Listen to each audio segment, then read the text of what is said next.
오늘 비움으로 건강을 경영하라. 100세 시대의 건강 경영법 1장 21페이지 낭독하겠습니다. 오늘 하루의 식습관은 10년 후 건강의 바로미터. 10년 후 나의 건강에 대해서 생각해 본 적이 있는가? 내가 먹은 음식이 나의 몸을 만든다는 것을 알고 있는가? 정말 중요한 것은 급하지 않다고 한다.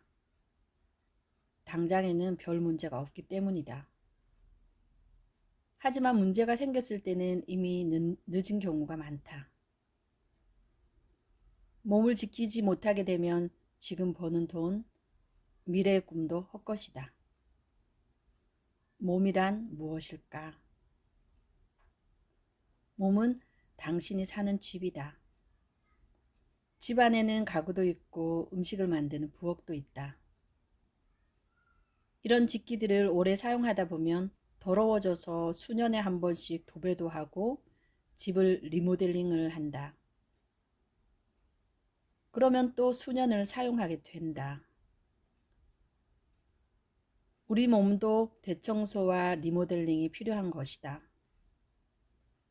군대에서도 닦고 조이고 기름치자란 구호가 있다. 전쟁이 났을 때 언제든 사용할 수 있도록 장비들을 잘 관리하라는 말이다.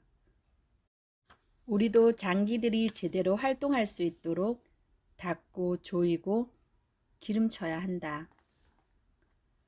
몸 안에 쌓인 독소를 한 번씩 청소해야 한다. 몸은 무엇으로 청소해야 하나? 몸을 제대로 청소하기 위해서는 내가 먹는 먹거리, 운동, 수면, 스트레스 관리를 잘 해야 하고 습관이 되어야 한다. 왜냐하면 몸은 내가 먹는 것이 독소가 되기도 하고 몸을 청소하는 세제도 되기 때문이다. 오늘 먹은 음식이 내일 내 몸이 된다.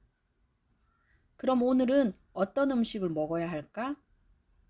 내가 지금 먹는 음식들이 쌓여 10년 후의 몸이 결정되는데 말이다.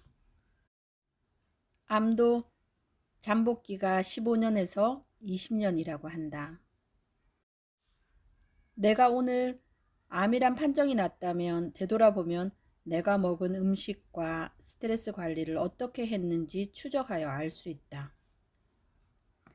건강할 때 먹은 음식과 스트레스가 쌓여서 나타난 것이다. 암의 정체가 뭘까? 정상세포가 아닌 비정상세포를 말한다. 정상세포는 없어지고 새로 생기는 세포 주기에 비정상세포가 죽지 않고 계속 커지는 것이다. 이 세포가 바로 암세포다. 통증이 없는 곳의 암은 말기가 되어서 알게 되는 것도 있다. 그러면 암이 안 걸리고 살 수 있을까? 당연히 살 수 있다. 내가 먹는 음식을 내 몸이 필요한 음식으로 바꾸기만 한다면 충분히 안 걸릴 수 있다. 내 몸이 원하는 음식으로 먹는다면 우리 몸의 세포는 다시 새롭게 재생한다. 암이란 녀석도 내가 먹은 음식이 원인이라면 다시 몸이 원하는 음식으로 바꾸어주면 되지 않는가? 내가 맛있어서 먹은 즉석 음식들이 여기에 한몫했다면 이 즉석 음식들을 보며 땅을 치며 후회할 수도 있다. 물론 스트레스, 체온 관리도 해야 하지만 내가 먹은 것이 과식과 폭식이 원인이 되어 체온을 떨어뜨리게 되고 체온이 떨어지면 소화 흡수와 배설이 잘 안 되어서 독소가 계속 쌓이는 것이다.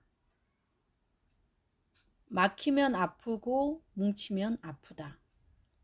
악취도 난다.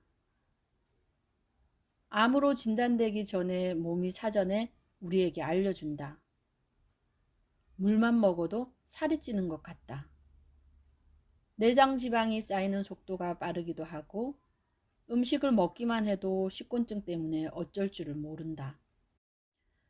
먹고 난 뒤에 소화가 안 되어서 늘 소화불량이기도 하고 먹기는 먹는데 돌아서면 또 허기가 진다.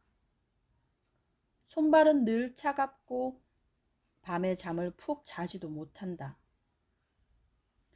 저체온의 늪으로 들어가고 있다.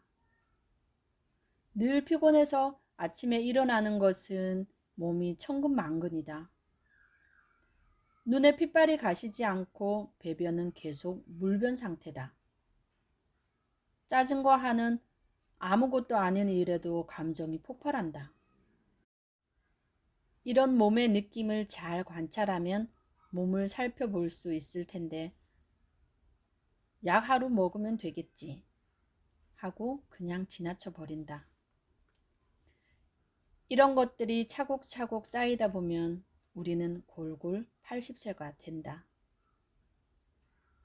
일주일 내내 즉석 음식만 먹고 물은 거의 섭취를 안 한다면 몸이 반드시 아우성을 쳤을 것이다. 몸의 물 부족 상태를 알리기 위해 소변 색깔이 노랗다. 그것을 보는 순간 오늘은 물이 부족하네 하고 물을 먹거나 즉시 몸의 신호를 감지하면 된다. 하루 동안 내가 먹은 음식들이 오래 머무르지 않도록 배설이 잘 되는지 확인해야 한다. 그렇게 확인을 잘 해야 10년 후 건강을 지킬 수 있다. 직장암에서 뼈로 전이된 45세 여성은 정기검진 갔다가 의외의 결과로 충격을 받는다. 직장암에서 뼈로 전이가 다 되었다고 한다. 그런데 2년 반 동안 계속 물변을 보는데도 다른 사람도 다 그런 줄 알았다고 한다. 불편했지만 통증이 없었기에 그냥 넘겨버린 것이다. 남편이 부산의 대형 병원 원목과에 근무하는데도 몸의 신호를 놓쳐버린 것이다. 한창 무엇인가 열심히 해야 할 나이고 자녀를 돌봐야 하는 45세이기 때문에 너무 속상하다. 이야기를 가만히 들어보니 스트레스가 너무 심했던 것 같다. 남들이 보기에는 행복한 부부로 보였지만 남편의 거친 성품에 날마다 불안했고 두려웠다고 한다. 이런 스트레스가 계속 쌓이다 보니 마음과 몸이 무너졌나 보다. 밤에 소변을 자주 보던 신장 투석 환자도 남들도 자다가 자기처럼 소변을 자주 보는 줄 알았다고 한다. 식당을 40년 운영했던 여사장은 폐암 말기가 되어서야 되돌아보니 변비가 심해 손가락으로 후벼 파야 했다. 그때 식이섬유가 많은 채소 과일로 바꾸고 몸을 돌아보아야 하는데 약으로 임시 해결만 해왔던 것을 지금은 후회한다. 그때 몸이 원하는 게 무엇인지 알았다면 하고 억울해한다. 어느 교회 집사님은 점심에 친구들과 즐겁게 식사를 하고 집으로 가기 위해 신호등 앞에서 기다리는데 땅에서 누가 잡아당기는 것 같이 다리 힘이 풀리면서 쾅 하고 주저앉아 버렸다. 갈비뼈가 충격으로 금이 가지 않았을까?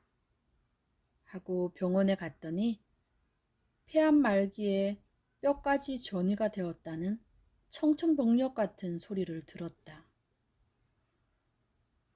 황당하고 믿기지 않았다.